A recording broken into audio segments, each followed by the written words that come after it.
I'm being joined by Todd Camp. And some of you guys may have heard of Todd. He is literally a globetrotter when it comes to teaching people about negotiations. Since 2001, Todd Camp has been providing negotiation training and coaching with executive teams, managers, frontline negotiators in the Camp system of negotiation. Mr. Todd Camp, welcome to the show. Thanks for having me, Bert.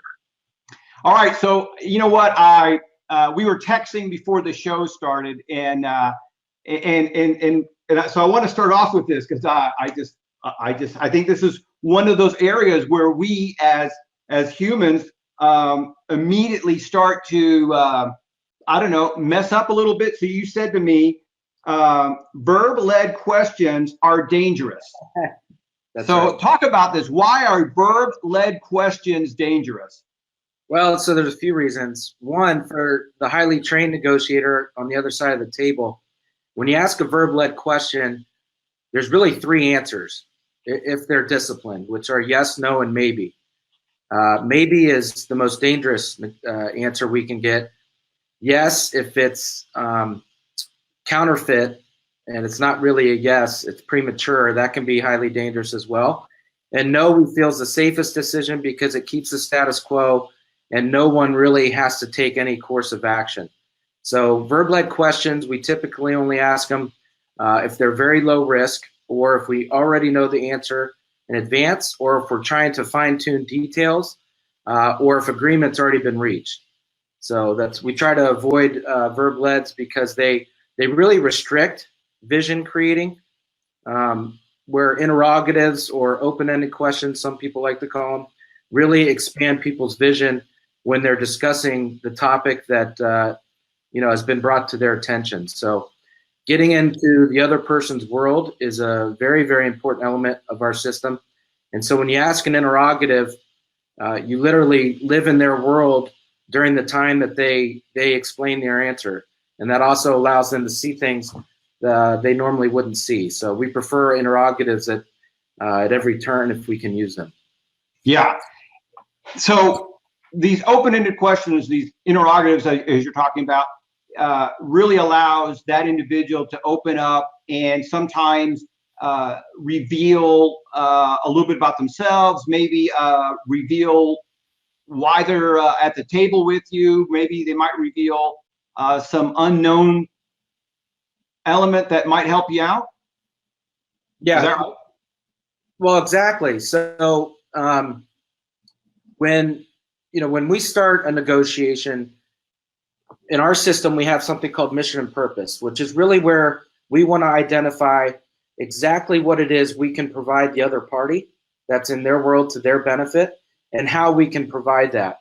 So a lot of that in structuring and identifying that mission and purpose, it's critical to ask very effective interrogatives to really understand what are their challenges, what are the opportunities they're trying to secure, how are they going to secure those, what are their plans today to address those challenges? Because at the end of the day, we want to find very quickly what it is we can do for the other party and how we can do it, because that's where they will make their decisions from. That vision of what we can do for them is critical. Yeah. All right. So let's talk about this because you talk about your system being a kind of a contrarian type system, and that most of us have like this flawed mindset when it comes to negotiation. So talk about the flawed mindset that most of us have, and tell us a little bit about your system. Absolutely. So if I were to ask, how many of the professionals throughout corporate America suffer from fear, stress, and anxiety when they even think about negotiation, the answer is a very large percentage of them, right? It comes with a lot of emotional baggage for some people. Right, yeah. So, where does that come from? And when I think about that, there's really two sets of negotiators I see. There's the win-win, give and take meet in the middle, compromise, negotiators that use that strategy. And a lot of that comes with feeling pretty good and feeling safe and comfortable when you have that mindset. And then on the flip side, there's negotiators who really are using power and leverage tactics to exploit the win-win mindset, to take advantage of those who think compromise, is in fact required in a good strategy. And those power and leverage negotiators really can become quite contentious and not very pleasant to work with. So if those are the two strategies, predominant in the business world, we kind of look at both of them as invalid, because when we ask ourselves, what is required in order for a negotiation to take place? And the key word there is what is required. Required is key, because we don't feel that compromise, give and take, meet in the middle is required in order for negotiation to take place. And we also don't believe using power and leverage is ever a valid way of forcing the other party into a deal they should take out of fear. If you want to build long-term business relationships, we don't believe in any tactical gamesmanship, and we also don't believe that you're setting yourself up for success if your strategy is to figure out what you can give up in order to secure the deal. So our system is contrarian, because we feel the only thing that is required, and the way we define negotiation, is an effort to bring about an agreement between two or more parties, with all parties having the right to veto. And the key word is veto. All parties having the right to disagree, reject, say no. We believe that is required. And if you think about it, a veto is simply a decision, one decision. And decisions, as we know, can be changed. So we also think about, I mentioned compromise, win-win based status quo negotiators. A lot of times they put themselves into bad situations because the other party can sense their need for the deal. They can sense that they need the deal. And when you extend the right to veto and you're sincere about it to the other party, we feel that your display of need goes down dramatically. You are seen as maybe wanting the deal, but you certainly don't need it. And that's something we feel is very important for the negotiator to understand, that you really don't need the deal. You want the deal. And most importantly, you too have the right to veto. A lot of people forget, especially when they're working within an organization and people are counting on them to get a successful deal. But along the way, that pressure, they forget that they have the right to reject or disagree or say no to the other party as well when they're asked for something. So that's what we feel is required, is you have the right to veto, and so does the other party. What's amazing is, as a skilled negotiator, I'm thinking, I'm going to rephrase it. Looking at you as a skilled negotiator, this is what you do for a living. I was ready for exactly what you were talking about, some kind of hard-nosed strategy, shove it down their throat kind of negotiations. But you're saying it's the opposite of that. You're saying that everybody has the right to veto, and it's not about using fear. It's not about using, what do you call it, leverage or being obnoxious. Sounds like you're trying to be fair. Fair is a tricky word, because we ask ourselves, who's the arbiter of the word fair? But yes, essentially, we find people equate negotiation with gamesmanship, Right. and we disagree. We think it's about decision making, making very effective and clear and decisive decisions, and asking those decisions to be made by the other party. A lot of times our clients, when they, for example, it's a pricing negotiation, and procurement's asking for their price.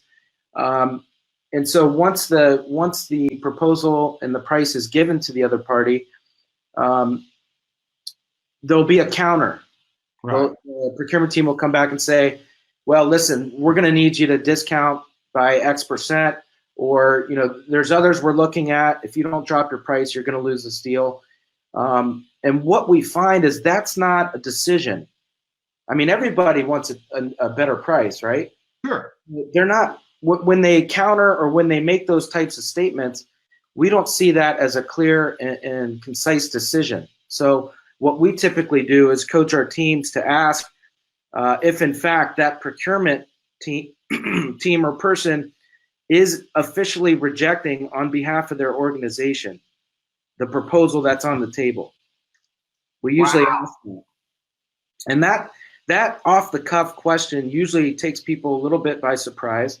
But when they're not prepared for it, once you ask the question, now it's your turn to sit back, listen, take notes. So how do they respond to that? Are they able to officially reject your proposal on behalf of the business team that brought you in there, or on behalf of their CEO?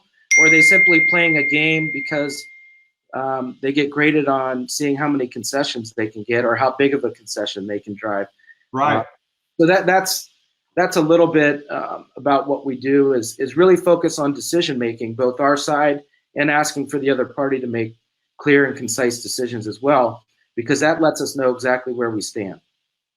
I love that. I love that. So right there, there's a great little nugget that I hope people are listening to, or you're writing this down.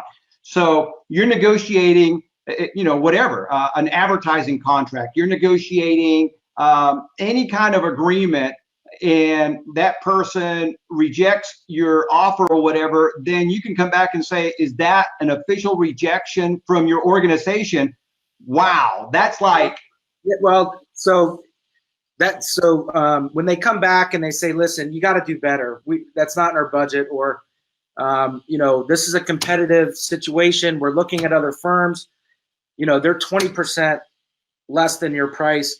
Those statements are not a decision. They're just statements, and they're made to play on your emotion to try and get you to compromise. So one way to flush that out, yes, Bert, is to say, just for clarity, and you got to say it very respectful and nurturing. You don't want to sound aggressive.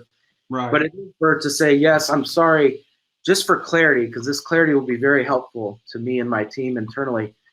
Are you officially rejecting the proposal we've already provided on behalf of your company? That's something we really want to understand. Yeah, I love that. And again, I want to point out what you said. I want to emphasize being humble and respectful. Those are important because, a lot of people are definitely in a position to kill a deal. They may not be able to say yes, but if you upset them, if they feel they're being disrespected, if they feel you're being arrogant or pushy, they could kill the deal, right? And yeah, that's hard to come back from. When you upset someone because you're aggressive or they think you're being a smart mouth, it's very difficult to come back from that. So you definitely want to demonstrate respect and display very effective behaviors, because usually what we find is the more effective you are, people tend to mirror, the other party they're dealing with. So the more effective you are, no matter what tactics they're using, if they're calling you a bad partner or they're raising their voice, it's okay to let them do what they do because it's worked for them in the past. But what we teach in our system is, okay, how do you remain calm, cool, and collected to be able to respond and make very effective decisions when people are yelling at you? That's really important. That's hard to do. It takes a lot of time, takes a lot of coaching and studying the system to be able to get there, because we're all creatures of habit. We're all emotional. We all want to feel like we're liked and trusted. Yes. But you just got to be careful of the predators who will take advantage of that. Yeah, I like that. All right. So, I want to talk about this. We have a book called Start With No, Start With No. And I just got it. I'm excited about it. Just read a little bit of it. And then yesterday I got the book that you're a contributor on called No, the Only Negotiating System You Need for Work and Home. And I thought that was an interesting title, Work and Home. But yeah, you're right. If you have kids, we're all negotiating, right, all the time. So let's talk about this. What happens when people hear the word no? Well, so a lot of people are afraid, or they have fears of rejection. They have fears of missing out. So much of our decision making is driven around fear. But more importantly, what we like to do when we hear no is think through 4 different scenarios. If someone's able to say no to you, what's happening? This is how we actually flush out whether or not the other party's bluffing or lying or operating on a hidden agenda. So the first reason they can say no is they don't see the emotional vision of benefit associated with the yes. They don't see the big picture. They don't see what they stand to gain with what you're asking them to decide on.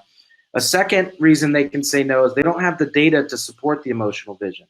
They may see the emotional vision, but if you don't have use cases and data to support that vision, it's easy for them to say, I'm sorry, I can't move forward. I've got to have that intellectual side. I've got to have that data to support it. A third reason they say no is they don't have the authority. All they can say is maybe or no, because they have other decision makers they have to consult with and work on internally to get it approved. And the fourth reason people say no is that they are bluffing or using tactics to drive concessions. So you may have already won the business, or you may have already gotten them to a place where they're comfortable saying yes. But if they don't, if they use no to drive that concession, that's sometimes scary and hard to flush out. So we typically ask our negotiators, or the teams we work with, do they see the vision? Yes, check that off. Have you provided data and they've confirmed that? Yes. Do they have the authority? Have we 3+ that and made sure we have all the decision makers we need to have? And if that's a yes, then at that point you have to ask yourself, okay, what's really going on here? Are they simply using no to drive a concession? And if they are, there's a couple things you can do. One is what we talked about, asking for an official rejection of the deal that's on, or of our proposal that's on the table. Another thing is to accept their decision. We accept that you can't move forward at this time. We're disappointed. We'd really like to work with you. If that ever changes, please let us know in the future, and we'll re-engage. So you accept their decision, and then you take a step back and you see how quickly, or if they do come back to you. Right. Because a negotiation, we believe, begins with no. It doesn't end. So even if they don't come back, you can certainly open up lines of communication or go to different decision makers at that time. So that's kind of the way we think about it. And you know what? I love that. One of the things, matter of fact, that I I believe it's in the book. Start with no, and that one of the big mistakes is that neediness to put a deal together. And one of the things that I've seen, and not to turn this into a political statement or or anything like that, but a lot of times what I see is our government officials, for example, will go to negotiate a deal with some foreign power, and because of their need to get a deal done and their unwillingness to walk away from the table, sometimes they walk away with a bad deal. And I've, you see it all the time. And again, it doesn't matter whether Democrats or Republicans, both sides have made bad deals because they don't want to look bad. They want to hurry up and get the deal done. And then you'll see somebody, and I've really noticed this because in my business, I've also had the pleasure of negotiating with Chinese nationals. And I think these guys are great negotiators. They are all about wearing you down. They're never in a hurry. And even if you think that they're in a hurry, in my experience, they're not afraid to say no and walk away.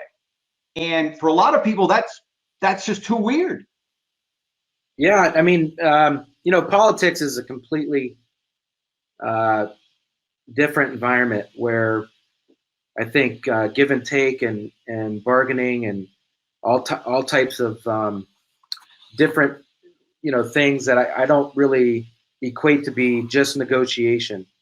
So I don't really comment too much typically on politics, but I do work with a lot of venture-backed startups here in Silicon Valley with my partner Derek, who was a venture capitalist here. And when we work with these startups, it's amazing how first of all, how quickly they move, and secondly, how badly they feel like they need to get to an agreement as quick as possible. So they rush to a close, and they come with a lot of behaviors that demonstrate that need, and rightly so. I mean, a lot of them, they don't have much money in the bank. They're concerned about raising their next round of fundraising, and to do that, they've got to hit certain milestones and reach certain agreements with a lot of times very large companies who appear to have all the leverage and the power because they have so much resources. But we do see that need, and that it's really the most dangerous thing. You mentioned with the Chinese, and a lot of times, I got to say this, Bert, with our system, a lot of people get the impression that we just simply say no and walk away from the deal. And right. That's the case. We say no in a respectful manner, and then we stand there and say, where do we go next? How do we continue? What would you like us to do? We can't accept that. We can't make that decision, but we do want to work with you. So what happens? So we don't walk away from the deal, I guess is what I'm saying. Right. So, you don't just shut it down and walk away. I think one of the questions that I've learned over time, when you kind of get to maybe a stalemate situation like that, and you can let me know what you think about it, is asking the other party, well, where would you like to go from here? And it kind of puts it back in their corner. What do you think? Yeah, absolutely. That's why, we do like to use the interrogative. Typically, we teach people to state the problem, provide some context, state the challenge or the problem with what the other party's asking for, and then use a question, a good formulated interrogative question to get back into their world. So in this example, it's, I'm sorry, we can't agree to that. We wouldn't be able to deliver on our mission and purpose, which you've said is, what you want us to provide you. If we did it for that price, we wouldn't be able to deliver on that. And that's really important to us. So unfortunately, we're going to have to decline participating at that level. That doesn't mean we don't want to work with you, though. Where do we go from here? How do we help you? Yeah, I love that. I love that a lot. I think that's, what do you call it? A fantastic tool. And again, I want to emphasize what I'm getting from you is this overall, this arcing or umbrella mindset, if you will, to be respectful and not to get upset when somebody says no, or even if they get upset, you try to be cool and respectful at all times. That really is going to work in your favor long term. Yeah, so I mentioned at the beginning of the interview, there's really two camps, no pun intended.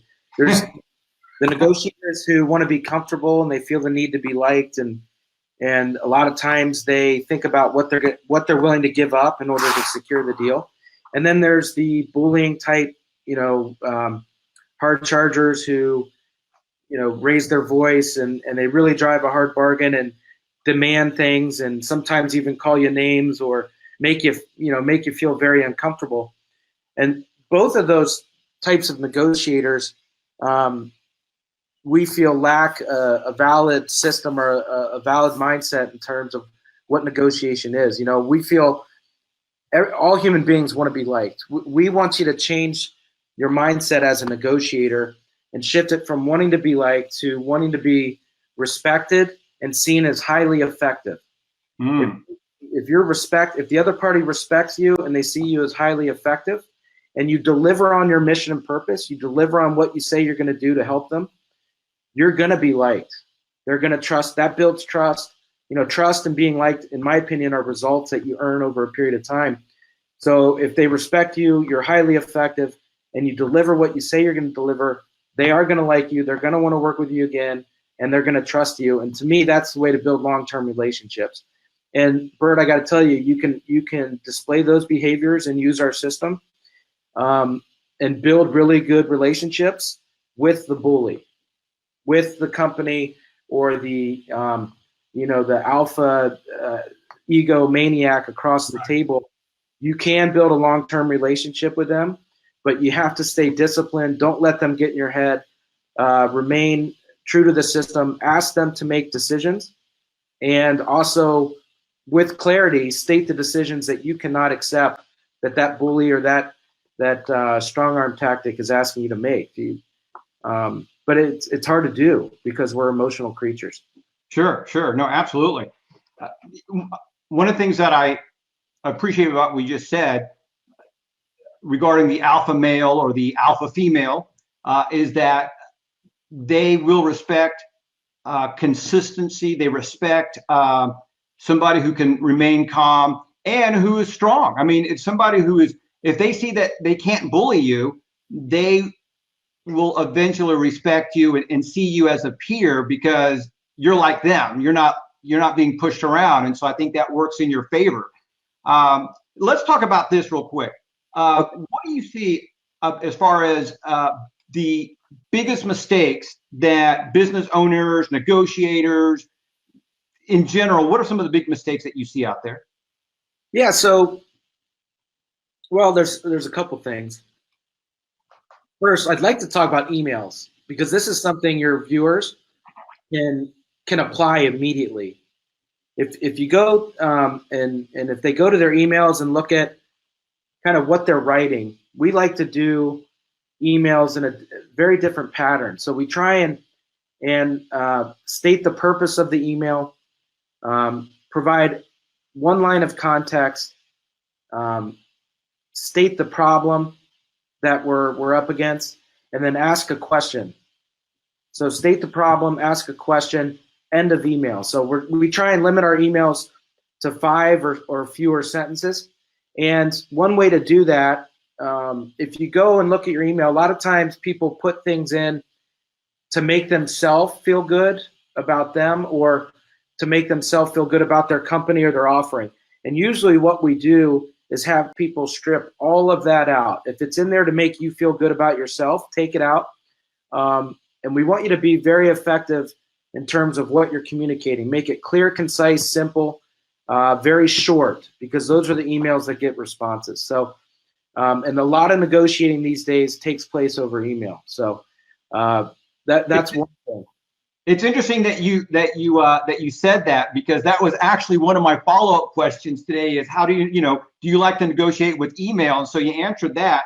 So real quick, let's go over that email strategy again, where it's Yes. So just kind of review it, and I'm going to write it down so everybody can see it here. Sure. Yeah. So what we notice is people write way too long of emails, right? You want to shorten it.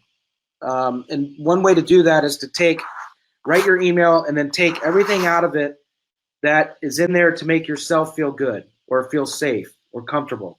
Take all of that out.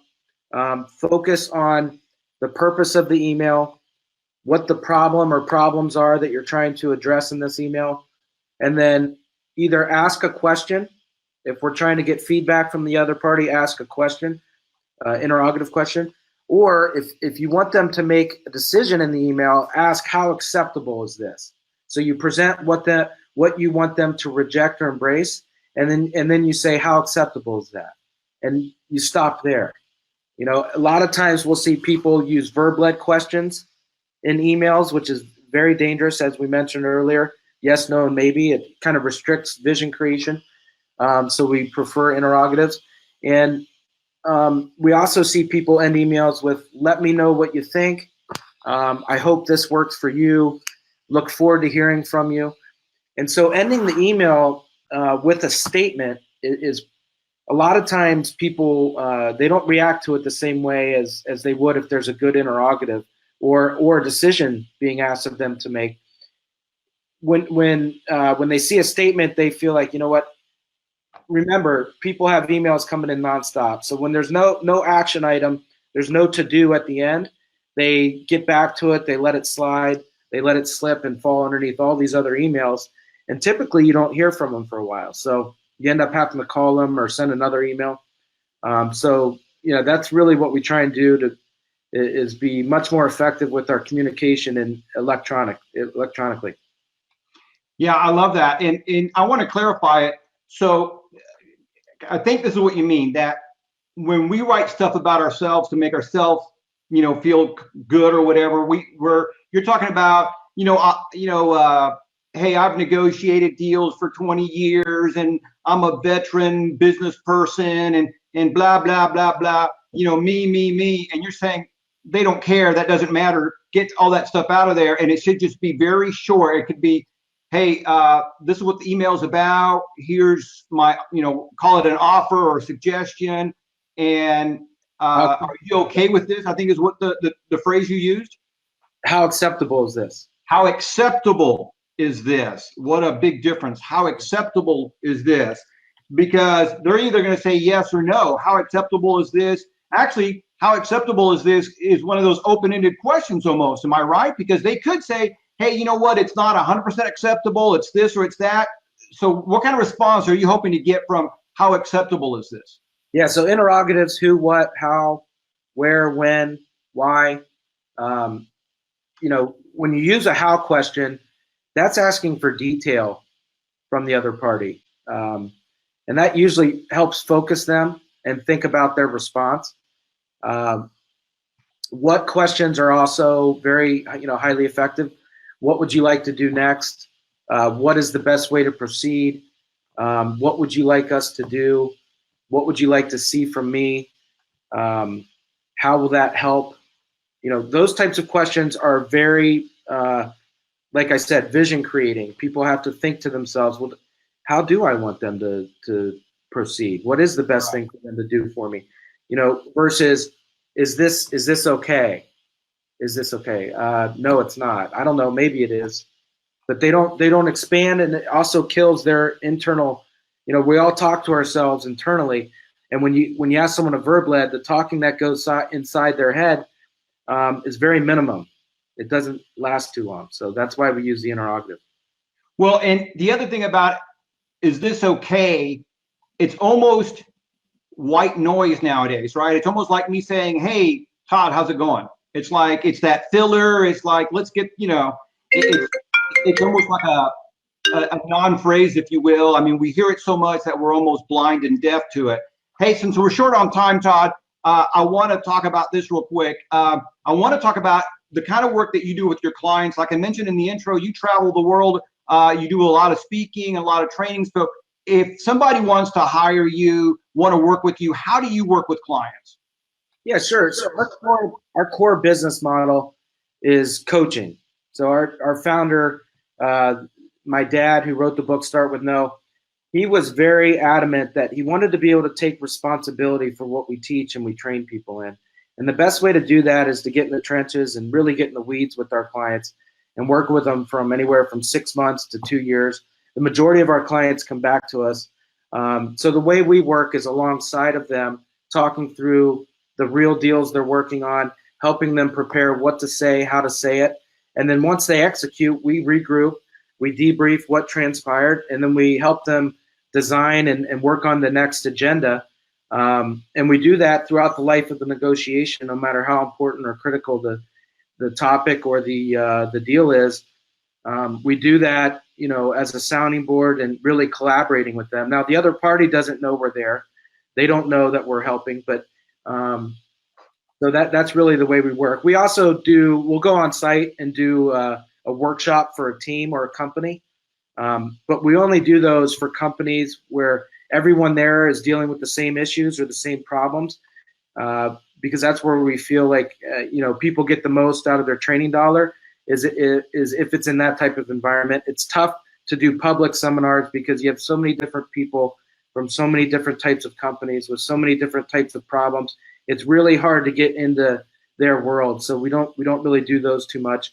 And then we also have online training, people who want to, go at their own pace. There is a coach that looks at their work and provides feedback if we see they're stuck or not getting a concept the way we want them to get it.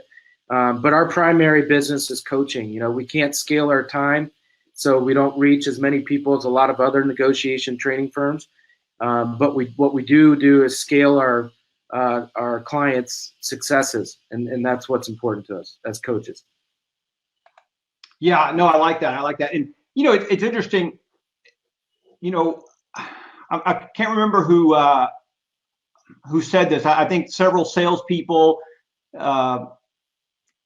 Tom Hopkins is a friend of mine, and a couple other of these sales guys will say that we're always selling. That everybody's a salesperson, right? I mean, if you're breathing, you're a salesperson, and that's really true about negotiations. I mean, if you're a human, you're a negotiator.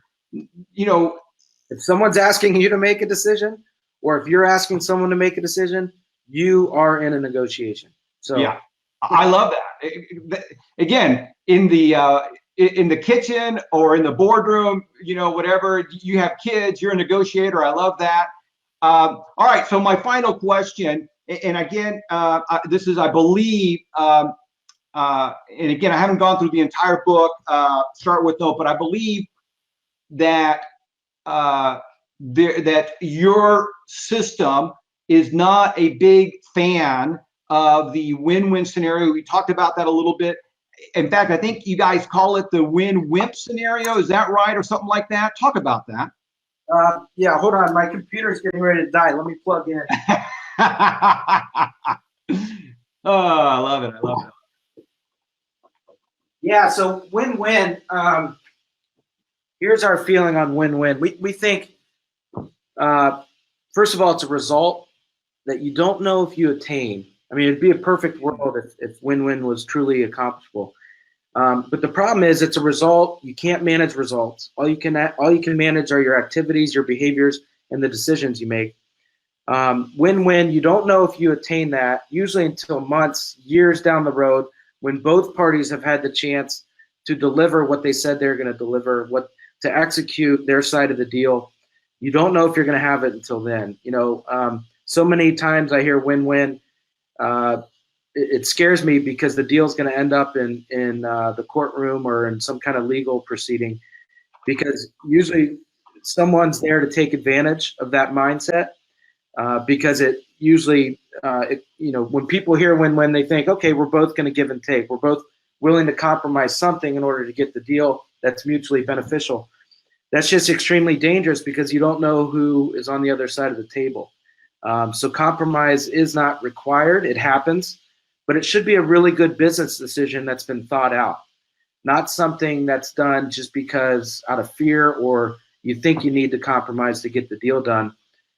It's a good business decision after you've thought through and after the other parties had a chance to say no to you multiple times. Then that's when you think about, okay, how do we want to handle this? So Jim takes a pretty aggressive approach and start with no. That usually either rubs people the wrong way or people love it. It is what it is. Right.